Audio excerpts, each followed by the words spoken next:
सर्वसामान्यांच्या हक्काचा आवाज जागर जनस्थान।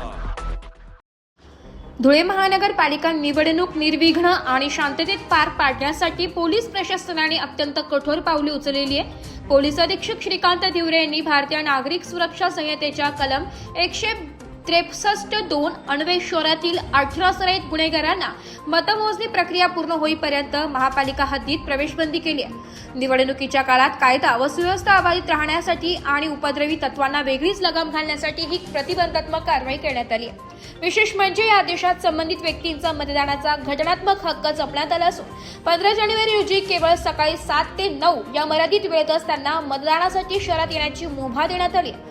या कारवाईमुळे निवडणूक प्रक्रियेत अडथळा आणणाऱ्यांना पोलीस प्रशासनाने स्पष्ट इशारा दिलाय।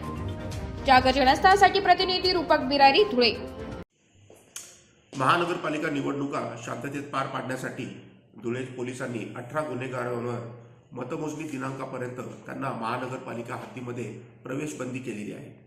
ही प्रवेशबंदी BNSS 163(2) या कलमान्वये आपण केलेली आहे। परंतु या आदेशान्वये त्यांचा जो मतदानाचा हक्क आहे तो आपण अबाधित ठेवलेला आहे।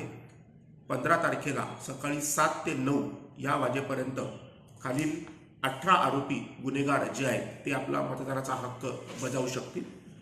मी मुद्दामून त्या उपद्रवी आणि गुन्हेगारांची नावं वाचत आहे।